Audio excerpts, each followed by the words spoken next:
Satu Raja-Raja pasal 21, kebun anggur Nabot. Sesudah itu terjadilah hal yang berikut. Nabot orang Yezreel mempunyai kebun anggur di Yezreel di samping istana Ahab, Raja Samaria. Berkatalah Ahab kepada Nabot, berikanlah kepadaku kebun anggurmu itu supaya kujadikan kebun sayur, sebab letaknya dekat rumahku. Aku akan memberikan kepadamu kebun anggur yang lebih baik daripada itu sebagai gantinya, atau jikalau engkau lebih suka, aku akan membayar harganya kepadamu dengan uang. Jawab Nabot kepada Ahab, kiranya Tuhan menghindarkan aku daripada memberikan milik pusaka nenek moyangku kepadamu. Lalu masuklah Ahab ke dalam istananya dengan kesal hati dan gusar karena perkataan yang dikatakan Nabot orang Yezreel itu kepadanya.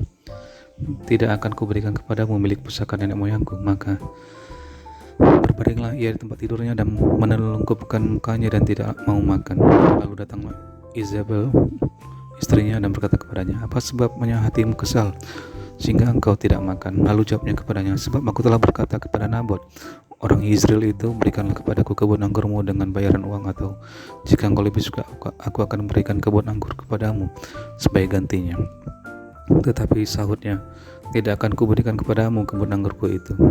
Kata Izabel istrinya kepadanya, bukankah engkau sekarang yang memegang kuasa raja atas Israel? Bangunlah, makanlah, dan biarlah hatimu gembira. Aku akan memberikan kepadamu kebun anggur Nabot orang Yezreel itu. Kemudian ia menulis surat atas nama Ahab, memeteraikannya dengan meter raja, lalu mengirim surat itu kepada tua-tua dan pemuka-pemuka yang diam sekota dengan Nabot. Dalam surat itu ditulisnya demikian, maklumkanlah kuasa dan suruhlah Nabot duduk paling depan di antara rakyat. Suruh jugalah 2 orang dursila duduk menghadapinya, dan mereka harus naik saksi terhadap dia dengan mengatakan, engkau telah mengutuk Allah dan raja. Sesudah itu bawalah dia keluar dan lemparilah dia dengan batu sampai mati. Orang-orang sekotanya, yakni tua-tua dan pemuka-pemuka yang diam di kotanya itu, melakukan seperti yang diperintahkan Izabel kepada mereka, seperti yang tertulis dalam surat yang dikirimkannya kepada mereka.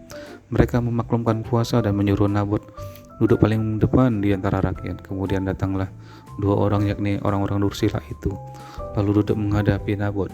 Orang-orang dursila itu naik saksi terhadap Nabot di depan rakyat, katanya, Nabot telah mengutuk Allah dan raja. Sebab sesudah itu mereka membawa dia keluar kota lalu melempari dia dengan batu sampai mati.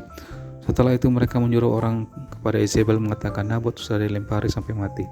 Segera sudah Izabel mendengar bahwa Nabot sudah dilempari sampai mati, berkatalah Izabel kepada Ahab, bangunlah, ambillah kebun anggur Nabot orang Yezreel itu menjadi milikmu, karena Nabot telah yang menolak memberikannya kepadamu dengan bayaran uang. Sudah tidak hidup lagi, ia sudah mati. Segera sudah Ahab mendengar bahwa Nabot sudah mati, ia bangun dan pergi ke kebun anggur Nabot orang Yezreel itu untuk mengambil kebun itu menjadi miliknya. Tetapi datanglah firman Tuhan kepada Elia orang Tisbe itu, bunyinya, bangunlah, pergilah menemui Ahab raja Israel yang di Samaria. Ia telah pergi ke kebun anggur Nabot untuk mengambil kebun itu menjadi miliknya. Katakanlah kepadanya demikian, beginilah firman Tuhan, engkau telah membunuh serta merampas juga. Katakan pula kepadanya, beginilah firman Tuhan, di tempat anjing telah menjilat darah Nabot, di situ jugalah anjing akan menjilat darahmu. Kata Ahab kepada Elia, sekarang engkau mendapat aku, hai musuhku. Jawabnya, memang sekarang aku mendapat engkau, karena engkau sudah memperbudak diri dengan melakukan apa yang jahat di mata Tuhan. Sesungguhnya aku akan mendatangkan malapetaka kepadamu, aku akan menyapu engkau dan melenyapkan setiap orang laki-laki dari keluarga Ahab, baik yang tinggi maupun yang rendah kedudukannya di Israel. Aku akan memperlakukan keluargamu sama seperti keluarga Yerobeam bin Nebat, seperti keluarga Baisa bin Ahia, oleh karena engkau menimbulkan sakit hatiku dan oleh karena engkau mengakibatkan orang Israel berbuat dosa. Juga mengenai Izabel, Tuhan telah berfirman, anjing akan makan Izabel di tembok luar Yezreel. Siapa dari keluarga Ahab yang mati di kota akan dimakan anjing, dan yang mati di padang akan dimakan burung di udara. Sesungguhnya tidak pernah ada orang seperti Ahab yang memperbudak diri dengan melakukan apa yang jahat di mata Tuhan, karena ia telah dibujuk oleh Izabel istrinya. Bahkan ia telah berlaku sangat keji dengan mengikuti berhala, tepat seperti yang dilakukan oleh orang Amori yang telah dihalau Tuhan dari depan orang Israel. Segera sudah Ahab mendengar perkataan itu, ia mengoyakkan pakaiannya, mengenakan kain kabung pada tubuhnya dan berpuasa. Bahkan ia tidur dengan memakai kain kabung dan berjalan dengan langkah lambat. Lalu datanglah firman Tuhan kepada Elia orang Tisbe itu, sudahkah kau lihat bahwa Ahab merendahkan diri di hadapanku? Oleh karena ia telah merendahkan diri di hadapanku, maka aku tidak akan mendatangkan malapetaka dalam zamannya. Barulah pada dalam zaman anaknya aku akan mendatangkan malapetaka atas keluarganya. 1 Raja-Raja pasal 22. Ahab memerangi Ramot Gilead. Nabi Tuhan berhadapan dengan nabi-nabi palsu. 3 tahun lamanya orang tinggal aman dengan tidak ada perang antara Aram dan Israel. Pada tahun yang ketiga pergilah Yosafat Raja Yehuda kepada Raja Israel. Berkatalah Raja Israel kepada pegawai-pegawainya, tahukah kamu bahwa Ramot Gilead sebenarnya milik kita? Tetapi kita tinggal diam saja dan tidak merebutnya dari tangan raja negeri Aram.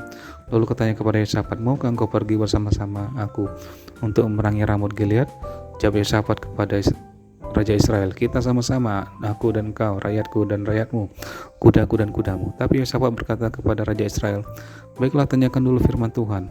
Lalu Raja Israel mengumpulkan para nabi-nabi, kira-kira 400 orang banyaknya.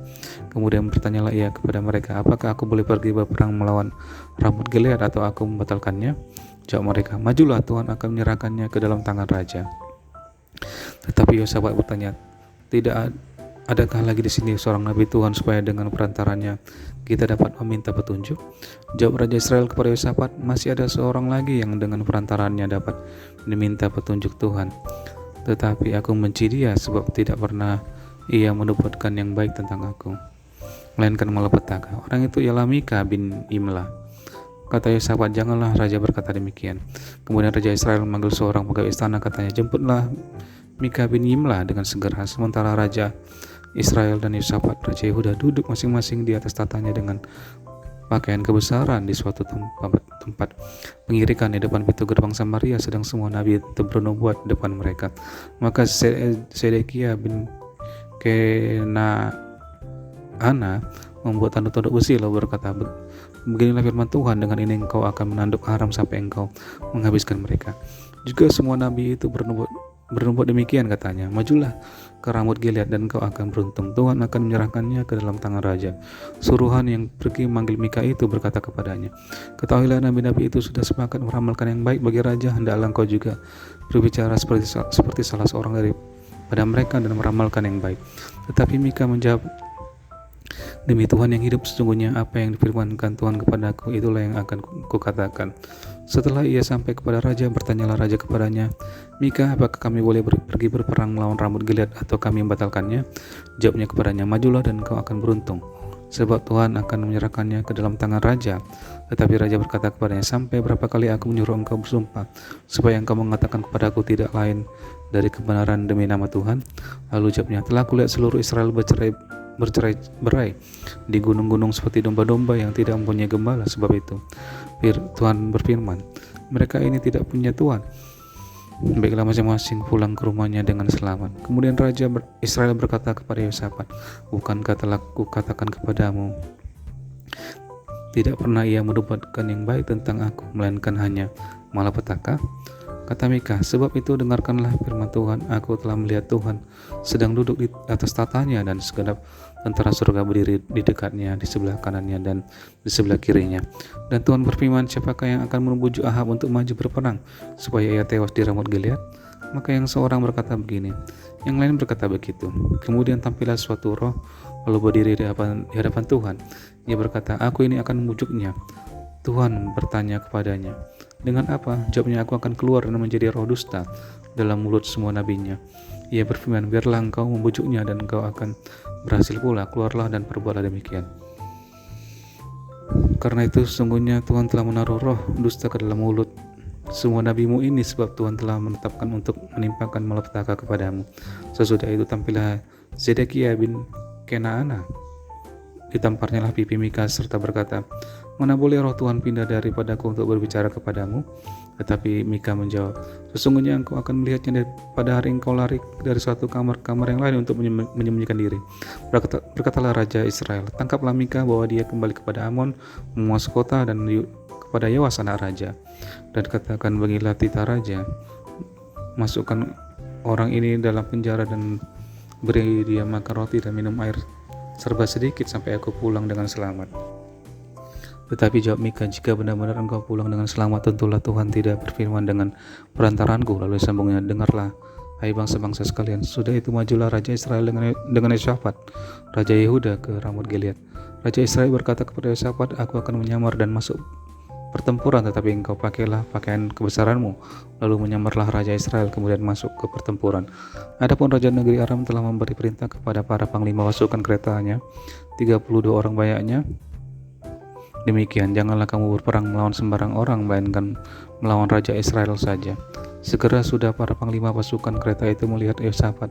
Mereka berkata, itu pasti raja Israel. Lalu majulah mereka untuk menyerang dia, tetapi Yosafat berteriak. Segera sesudah para panglima pasukan kereta itu melihat bahwa dia bukanlah raja Israel, maka undurlah mereka daripadanya. Tetapi seseorang menarik panahnya dan menembak dengan sembarangan saja dan mengenai raja Israel di antara sambungan baju jirahnya. Kemudian ia berkata kepada pengemudi keretanya, putar, bawa aku keluar dari pertempuran, sebab aku sudah luka. Tetapi pertempuran itu bertambah seru pada hari itu, dan raja tetap ditopang berdiri di dalam kereta berhadapan dengan orang Aram itu sampai ia mati pada waktu petang. Darahnya mengalir dari lukanya ke dalam palung kereta. Kira-kira pada waktu matahari terbenam, terdengarlah teriakan di sepanjang barisan tentara itu, masing-masing kotanya, masing-masing ke negerinya. Raja sudah mati. Maka pulanglah mereka ke Samaria, lalu mereka menguburkan raja di Samaria. Ketika kereta itu dicuci di tepi telaga Samaria, maka darah raja dijilat anjing. Sedang pertempuran sundal mandi di tempat itu, sesuai dengan firman Tuhan yang telah diucapkannya. Selebihnya dari riwayat Ahab dan segala yang dilakukannya, serta istana gading dan segala kota yang didirikannya, bukankah semuanya itu tertulis dalam kitab sejarah raja-raja Israel? Demikianlah Ahab mendapat perhentian bersama-sama dengan nenek moyangnya, maka Ahazia anaknya menjadi raja menggantikan dia. Ayat 41, Yosafat raja Yehuda. Yosafat anak Asa menjadi raja atas Yehuda dalam tahun keempat zaman Ahab raja Israel. Yosafat berumur 35 tahun pada waktu itu ia menjadi raja, dan 25 tahun lamanya ia memerintah di Yerusalem. Nama ibunya ialah Azubah anak Silhi. Ia hidup mengikuti jejak Asa ayahnya. Ia tidak menyimpang daripadanya dan melakukan apa yang benar di mata Tuhan.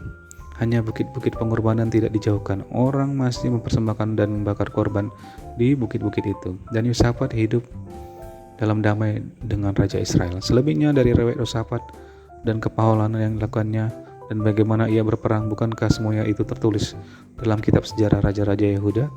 Dan sisa pelacuran bakti yang masih tinggal dalam zaman Asa ayahnya, dihapuskannya dari negeri itu.